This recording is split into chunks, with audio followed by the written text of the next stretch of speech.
हमने देखा कि ओएमसीज में बहुत अच्छा एक्शन रहा। आप आईओसी को देखिए 3% की तेजी, एचपीसीएल में 5.5% के आसपास की रफ्तार हमने देखी है।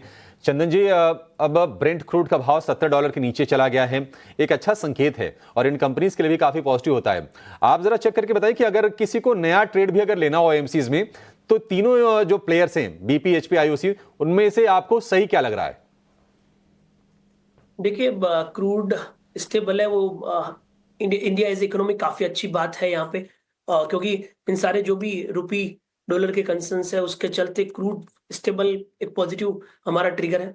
और आईओसी, बीपीसीएल और एचपीसीएल की बात करें तो almost same sort of price structure है, क्योंकि ये तीनों ही काउंटर है, ऊपर के लेवल से गिरे हैं। लोअर टॉप लोअर बॉटम के सेटअप यहाँ पे बन रहे हैं, तो किसी को भी सिलेक्ट किया जा सकता है। फिर भी आप तुलनात्मक अध्ययन की बात करें तो यहाँ पे मैं बीपीसीएल पे फोकस करता हूँ, विद द व्यू की वीकली चार्ट में काफी एक डीप ओवरसोल्ड टेरिटरी में चला गया।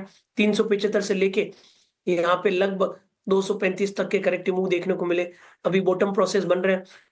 242 के आसपास के सपोर्ट है, ऊपर में लगभग 262 तक के टारगेट आपको बीपीसीएल भारत पेट्रोलियम दिखाना चाहिए।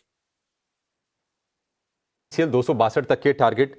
एक मंदी वाला शेयर आपसे मैं चंदन जी जानना चाहूंगा, वो भी ऑटो पैक से, क्योंकि हमने देखा कि तमाम शेयर 52 हफ्ते के निचले स्तर पर जाकर कारोबार कर रहे हैं।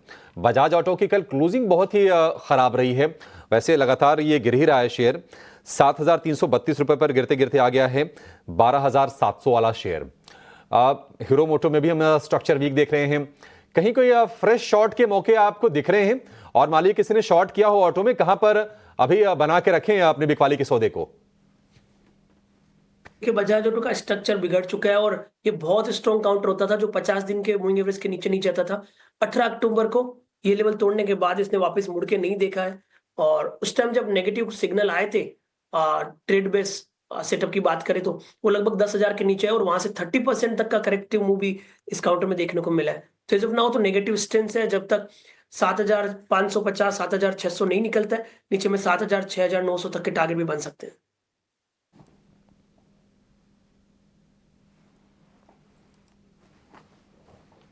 बिल्कुल, तो ये नज़रिया बजाज ऑटो और इसके अलावा एचपीसीएल, बीपीसीएल जैसे ऑयल मार्केटिंग कंपनीज पर भी हमने चर्चा की।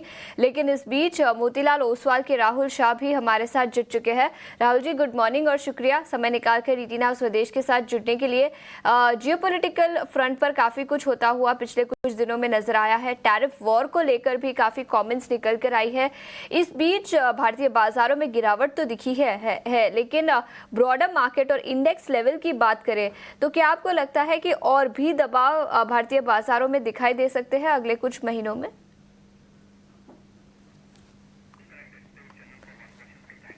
ठीक है, राहुल जी से फिर से एक बार कनेक्ट करने की कोशिश करेंगे। लेकिन चंदन, हमने एक्सपायरी में बदलाव हुए उस पर तो चर्चा की, लेकिन इसके रिपरकशंस बीएसई के स्टॉक पर भी नजर आ सकते हैं।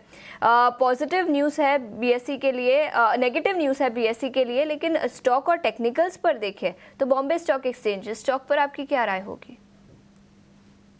कहीं ना कहीं डेरिवेटिव्स में और दो एक्सचेंज के बीच में कंपटीशन का मामला हो सकता है यहाँ पे, क्योंकि जिस हिसाब से एक्सपायरी चेंज हो, बट कहीं ना कहीं ऐसा माना जा रहा है शायद ट्रेडर्स है वो स्पेकुलेटिव मूव से ज्यादा यहाँ पे ऑप्शन स्ट्रेटजी और हेजिंग पे फोकस करें।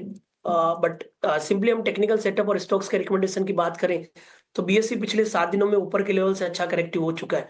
6,000 से लेके 4,200 तक के डिक्लाइन बने। सेटअप की बात करें तो एक मेजर सपोर्ट को यहाँ पे होल्ड किया है। मेरा ऐसा मानना है कहीं ना कहीं 4,000 को वापस बेस बनाने का प्रयास करेगा। इसके चलते थोड़ा बहुत एक सेंटिमेंट ट्रिगर बन सकता है, बट मेरा ऐसा मानना है 4,000 एक बड़ा सपोर्ट का काम करेगा जो वापस 5,000 तक के बाउंस दिखाना चाहिए।